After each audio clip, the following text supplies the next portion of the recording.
The Lord be with you. A reading from the Holy Gospel according to John. Jesus said to his disciples, "As the Father has loved me, so I have loved you. Remain in my love. If you keep my commandments, you will remain in my love, just as I have kept my Father's commandments and remain in his love.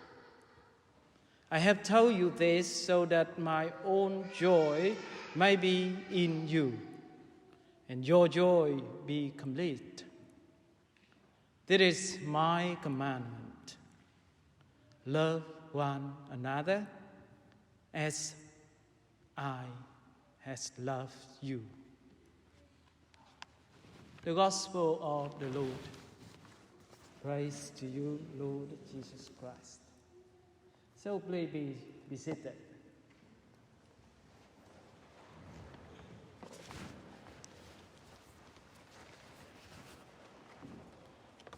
Dear friends, especially Luke and Natasha, as I told with your family before, I don't know you well enough, so I don't give a long talk today. And of course, people will know very well that today we're talking about love. And normally we'll say, priests know nothing about love. So what the hell she can talk about? So I think I shouldn't say anything. They know more than me. They have been experienced, and it's real. It's real love. If I know something, it's just what they call theory, not a real thing. And I believe that they know more than me. You know more than me. However, the readings that we heard today, I'm not quite sure that you hear it clearly or not, but it's meaning, a lot of meaning, and very meaningful for what we are celebrating today. On the first reading, if you are not Catholic, if you don't familiar with the Bible, you will say that's difficult to hear. What is that? What is story? That God take the rib from a man and make a woman. Can we believe it? It's a true story. I tell you, if you wonder things like that we shouldn't take it into the first reading today. The book that we hear, the story that we hear today is not about how God created man and woman. No. But this story talking about love. You many times, I believe, in your life, you tell your children by saying to them a story and then give them a lesson. And I suppose the story that we heard in the first reading, that is the story, tell us a lesson. That why marriage is so special.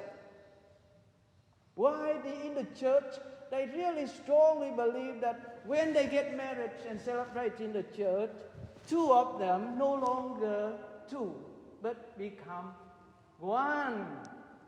That's what we hear from the first reading, from the story that how God made women and men become one. That's the reason why.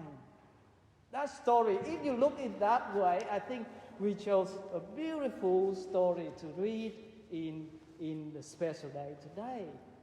And I think you know that very well, Luke and Natasha, that you become one.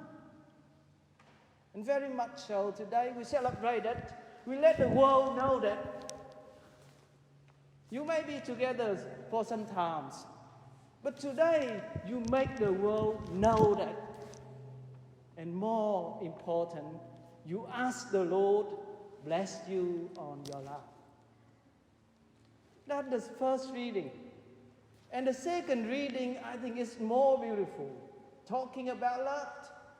And love is the best gift ever we should ask for. And in that reading, tell us about what is love, what is the best love, what is the true love. I think I can name it in here quite a bit here. Love is always patient, never jealous, never boastful, never rude, selfish, and do not take offense, not resentful, and take no pleasure. But love delights in the truth, always ready for everything, just hope, and endure whatever comes. Have you experienced that love among you? I truly believe that you have been through and you have experienced that. Yeah. Yes. That's wonderful. And what else we can tell them? Love each other. Of course, they love each other, so they are here today.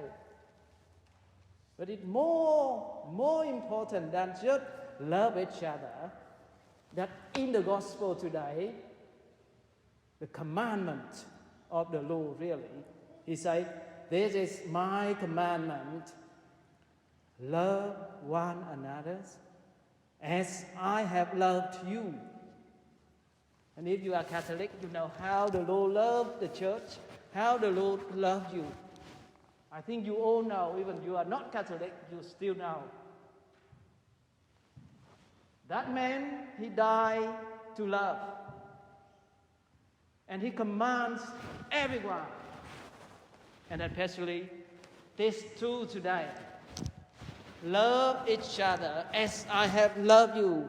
So if I die to love you, and then you die to love each other, can you do that? You're very brave.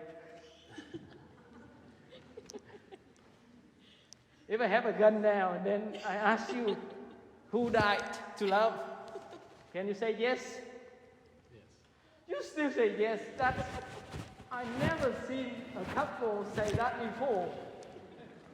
I have done many weddings, but most of them say to me, "Honestly, Father, I'm not sure yet." If I have a gun.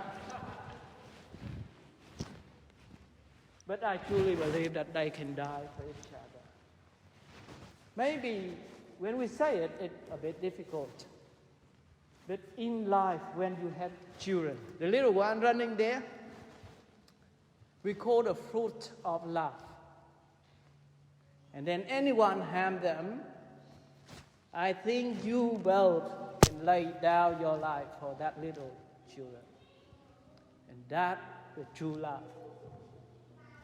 I think the true love, one last thing, but not less, I would like to say to you, and I hope that you remember and keep it in your life. A true love is never without sacrifice. The Lord had to die to love us and to say to us that I love you truly. And I love you more than anyone else. Only sacrifice can say to others that I truly love you. So I hope in your life, one day you will find that you have to sacrifice for this love. I guarantee you will never miss that sacrifice. So remember, if you have to sacrifice for something, and then remember that you sacrifice to love each other. If you have to fight a little bit, sacrifice. Okay? I don't say to you that don't fight. Fight, but don't break your family by that fighting. Okay? I hope that's enough for today. I don't know much about love, but that's what the gospel and the reading that tell us. So I give it an offer to you and wish you the best ever. And if you are ready, you are brave enough, we'll come and celebrate and tell the world that you love each other. Ready? Come down here, close to people. Let people see